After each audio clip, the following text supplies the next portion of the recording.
Сәлеметсіздер ме, қадірлі оқушылар? Менің сіздермен үйренетін күйім халық күйі кеңес деп аталады. Жалпы халық күйі дегеніміз ғасырдан ғасырға бізге үзілмей жеткен, бірақ авторы ұмыт болған күйлерді халық күйі деп атаймыз. Олай болса, сол халық күйімен бүгін танысып ойнаудың реті келіп отыр. Бұл кеңес күйін домбыраны енді жаңадан бастап үйреніп атқан, сонымен қатар музыка мен өнер мектептерінің бастауыш сынып домбырашы оқушыларына техникасына сай келетін сондай бір ойнақы жеңіл күйлердің бірі. Олай болса, сол кеңес күйіменен сіздерді бірінші ойнап көрсетейін, содан ары қарай талдайтын боламыз. Мұқият тыңдаңыздар.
Жалпы күй осылай ойнақы темпте ойналады.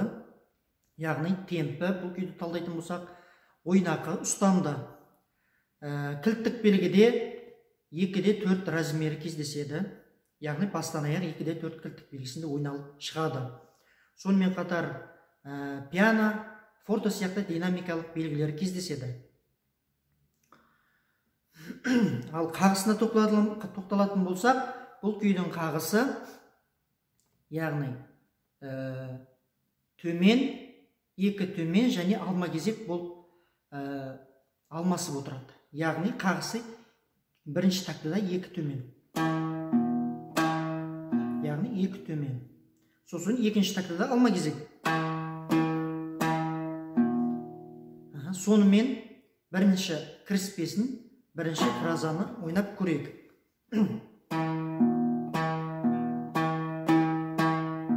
Қайталайды. Енді үшінші фраза, бірінші саусақ қосылады, бірінші саусақ бас бармақ бізде соль, бірінші саусақ си.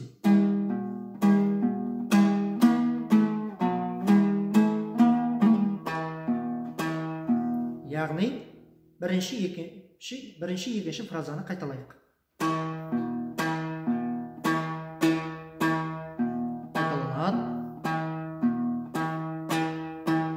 Екінші фраза.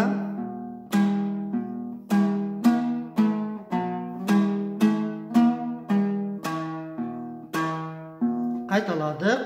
Енді үшінші фраза, бірінші саусақ до, бас бармақ ля. Осылай айқастырып аламыз. Және мұқият, сіздерге айтуға ұмытып кеттім, домбыраны осылай дүзу ұстаймыз.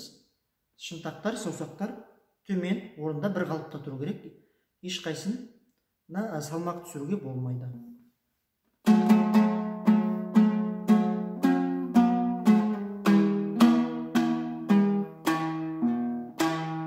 Бұл бізде үшінші фраза. Енді төртінші фраза. Екінші саусақпен бас бармақпен аламыз. Ре және ля.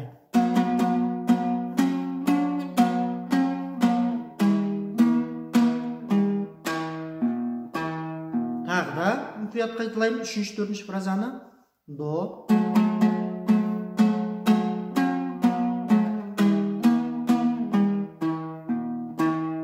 Төртінші фраза.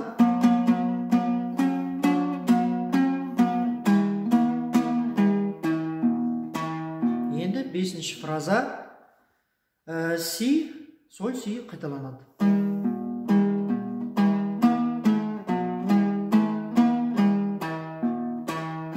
Соңғы бөлім лямен бітеді.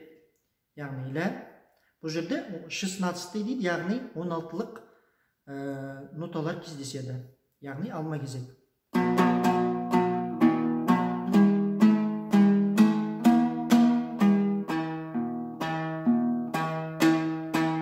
Осымен бірінші бөлім аяқталды.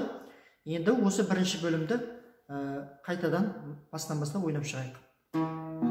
Яғни қайталанады, шығара береміз.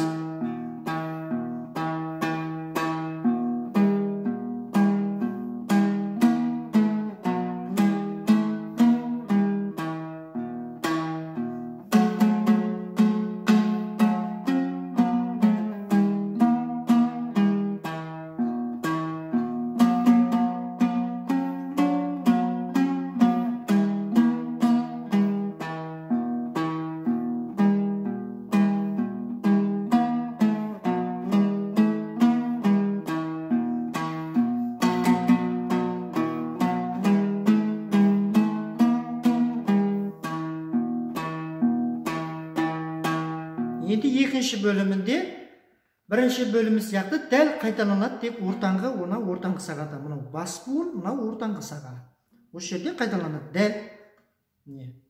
Бірінші бөлімдегі сияқты. Екі төмен, алма кезек, қайталанады.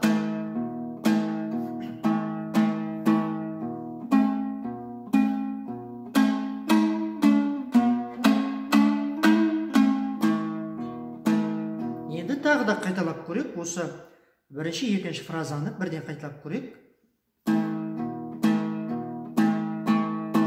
Қайталанады.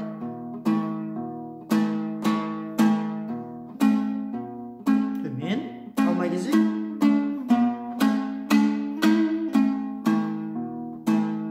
Енді ары қарай бұл жерде фа және бізде ре, яғни мынау сияқты, бірінші бұндақ сияқты. Дәл солай қайталанады. Бұл жерде ортаңғы сағада. Алма кезек.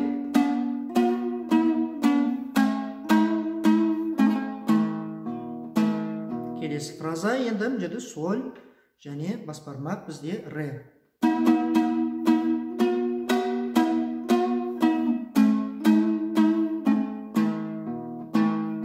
Тағы да көрсетемін фа және соль. Осы екі фразаны.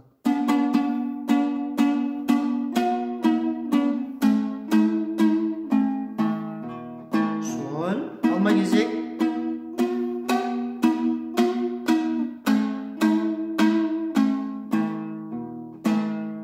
Енді екінші бөлім бітті. Үшінші бөлімде, яғни бірінші бөлімдегі сияқты қайталанады. Яғни ре және ля ноталары. Алма кезек. Екі төмен, екі жоғары. Ары қарай бізде си қайталанады.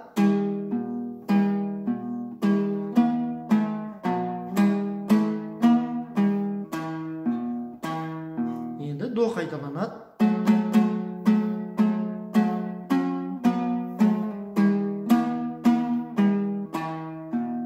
Реға барамыз. Екі жоғары. Соңында ляменен бітіреміз. Ляға барған кезде шамалы баяулату керек темпті.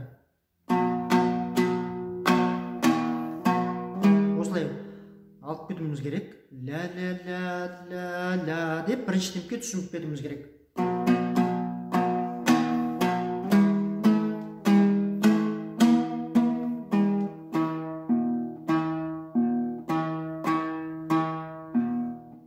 Осылай бітеді. Яғни бірінші бөлім, екінші бөлім және соңында үшінші бөлімде қайталады. Яғни бірінші бөлімде. Сіздерге сонымен күйіміз түсінікті болды деген ойдамыз. Сіздерге үй жұмысына осы күйді